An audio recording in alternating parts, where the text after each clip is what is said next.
Have you ever felt confused about how the male reproductive system actually works? This is the most fascinating system of our human body, and many people have the questions and the misconceptions as well that can lead to the lack of understanding about this essential part of our body. Today, I dive deep into the male reproductive system and will explain you all the things in just 5 minutes. So, hello everyone, namaskar, sat sri akal, vanakkam, आदाब कैसे हैं आप सब I hope you all are doing well fit and fine do you know the male reproductive system is a way more fascinating than you think and today I am about to break it all down for you. From the fertility to sexual function, it plays a very crucial role in many aspects of life, and yet it's often shrouded in mystery as well. So in this video, we are going to change that by taking a deep dive into the structure, function, and the importance of male reproductive system. और इस video को पूरा देखने के बाद बच्चों आपको समझ में आ जाएगा कि मेल रिप्रोडक्टिव सिस्टम का क्या फंक्शन होता है, और जो मेल रिप्रोडक्टिव सिस्टम है उसके पार्ट्स को आप लेवल कर सकते हैं. एग्जाम में बहुत पूछा जाता है. तो first we let us understand that what does the male reproductive system do. बच्चों आपको पता है जो मेल रिप्रोडक्टिव सिस्टम होता है ना, बहुत सारे सेवरल ऑर्गन से कंपोज्ड होता है, और इसके दो सबसे मेन काम है.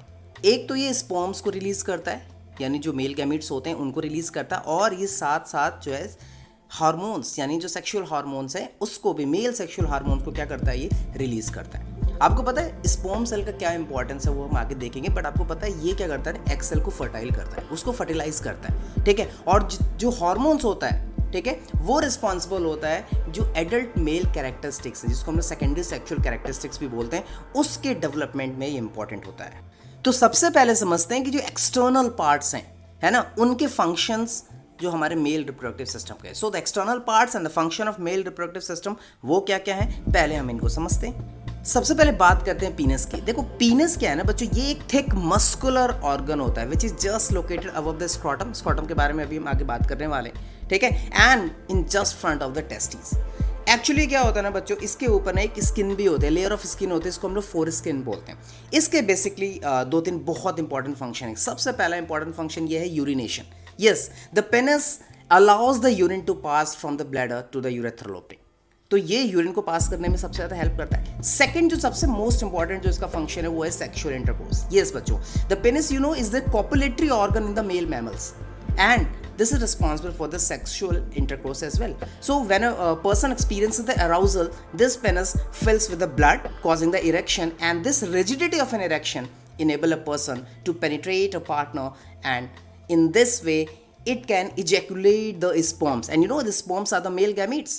Okay, so the penis acts as a passage for the sperm ejaculation. So that's a very important function of this. So in this way the penis helps to deposit the semen in the female reproductive tract. Next है हमारा scrotum. आपको पता है बच्चों, scrotum जो होता है ना, ये एक पाउच लाइक स्ट्रक्चर होता है, ठीक है, जो एब्डोमिनल कैविटी से एकदम बाहर पाया जाता है. और सबसे इंपॉर्टेंट चीज़ ऐसा क्यों है कि मतलब हमारी बॉडी से बाहर क्यों पाया जाता है. आपको पता है हमारी बॉडी का टेम्परेचर 37 डिग्री सेल्सियस है, बट आपको पता है ये जो स्क्रॉटम होता है इसके अंदर टेस्टिस पाए जाते हैं. ये टेस्टिकल्स या टेस्टिस को सपोर्ट करता है, इसी के अंदर जो है टेस्टिस पाए जाते हैं. और आपको पता है टेस्टिस का मेन काम ये होता है कि ये स्पर्म फॉर्मेशन करते हैं, ठीक है. और स्पर्म फॉर्मेशन के लिए जो टेम्परेचर चाहिए ना बच्चों, वो हमारी बॉडी से 2 या 3 डिग्री सेल्सियस कम टेम्परेचर चाहिए होता है. और इसीलिए ये जो स्क्रॉटम होता है, ये जो पाउच लाइक स्ट्रक्चर रहता है, ये हमारे बॉडी के एब्डोमिनल कैविटी के बाहर होता है, सो दैट स्पर्म फॉर्मेशन के लिए थोड़ा सा स्लाइटली कूलर टेम्परेचर मिल सके और आपका स्पर्म का फॉर्मेशन अच्छे से हो सके. अब हम बात करते हैं टेस्टिकल्स की, जिसको बच्चों हम लोग टेस्टिस भी बोलते हैं, या कई बार इसको मेल गोनैड्स भी बोला जाता है. बच्चों ये जो होता है इट्स दो होते हैं, ठीक है, there are 2 testis, a pair of oval shape organs होता है, ठीक है. और ये मेल रिप्रोडक्टिव ऑर्गन का बहुत इंपॉर्टेंट क्या पार्ट है. बच्चों एक्चुअली क्या होता है ना, ये जो टेस्टिस होती हैं ये स्क्रॉटम में लोकेटेड होते हैं, जैसे मैंने अभी आपको बताया, ठीक है. ये एक पाउच लाइक स्ट्रक्चर होता है, ठीक है, आउटसाइड द बॉडी पाया जाता है, उसी में ये दोनों टेस्टिस आपको पाई जाती हैं. अब इन टेस्टिस के दो बहुत इंपॉर्टेंट फंक्शन है. पहला फंक्शन ये स्पर्म्स यानी मेल गैमेट्स प्रोड्यूस करती हैं, ठीक है. और जो दूसरा सबसे इंपॉर्टेंट फंक्शन है वो ये कि ये मेल सेक्स हार्मोन, जिसको हम लोग टेस्टोस्टेरोन बोलते हैं, वो प्रोड्यूस करता है.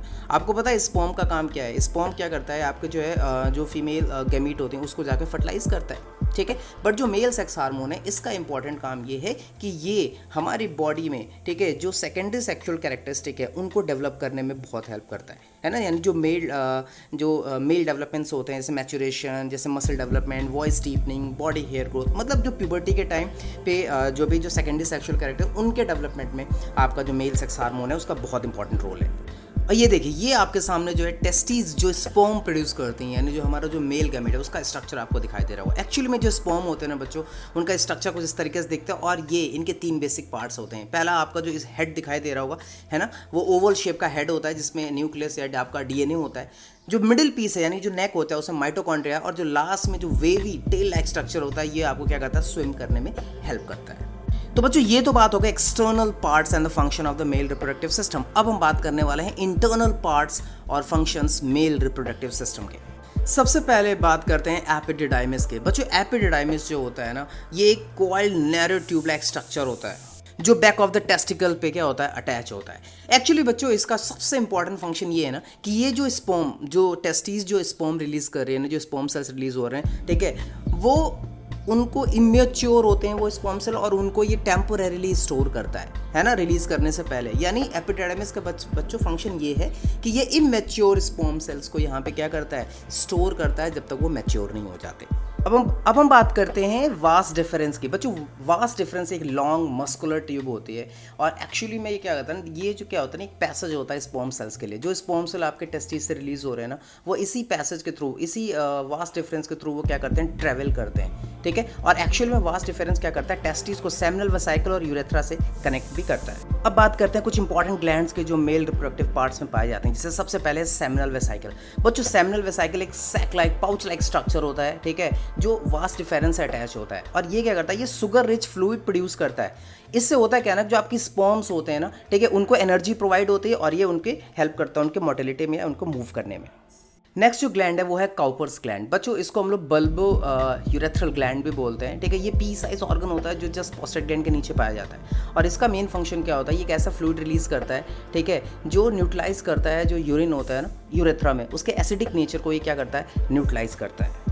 फिर जो नेक्स्ट ग्लैंड है जिसको हम लोग बोलते हैं पोस्ट्रेट ग्लैंड, ये वॉलनट साइज का ग्लैंड होता है, ठीक है, और ये ब्लैडर और पेनिस के बीच में पाया जाता है। बच्चों ये जो फ्लूइड जो रिलीज करता है ना, ये बहुत इंपॉर्टेंट होता है, और ये क्या करता है, स्पर्म जो होते हैं ना, जो मेल गैमेट है उसको प्रोटेक्ट भी करता है और उनको नरिश भी करता है। और फिर सबसे इंपॉर्टेंट लास्ट ऑर्गन है हमारा यूरेथ्रा। यूरेथ्रा जो होता है ये क्या होता है बच्चों, एक पैसेज होता है, इस यूरेथ्रा के थ्रू यूरिन भी पास होता है और आपका जो सीमेन वो भी पास होता है। सीमेन एक्चुअली बच्चों क्या है, जो भी लिक्विड्स प्रोड्यूस हो रहे हैं, जो फ्लूइड प्रोड्यूस हो रहे हैं, जैसे काउपर ग्लैंड्स है ना, प्रोस्टेट ग्लैंड, सेमिनल वेसिकल और जो स्पर्म होता है, इन सबको मिला करके हम लोग क्या बोलते हैं, सीमेन बोलते हैं, ठीक है। ये मोटिलिटी भी प्रोवाइड करता है और आपको पता है जैसे मैंने पहले बताया नरिश भी करता है। तो यूरेथ्रा क्या होता है ना, एक ऐसा पैसेज है, ठीक है, जिससे यूरिन भी पास होगा जो पेनिस के थ्रू होगा, और इसके साथ साथ जो है आपका सीमेन भी क्या होगा, आपका प्रोड्यूस होगा, मतलब रिलीज होगा इसके थ्रू। तो यूरेथ्रा एक लास्ट होता है, ठीक है, ये लास्ट ऑर्गन है, पैसेज भी करता है, और ये यूरिन और सीमेन दोनों के लिए ये रास्ता, ये मीडियम प्रोवाइड करता है। So that's all for today and thanks for watching, and don't forget to check out the other videos as I'm bringing out the female reproductive system as well, the new or the next video. And if you have any thoughts on this topic, please leave them in the comments below. Let's keep the conversation going on and work together to create a culture of openness. So that's all for today. Thank you. Keep sharing, keep loving the Science Crave. Thank you so much.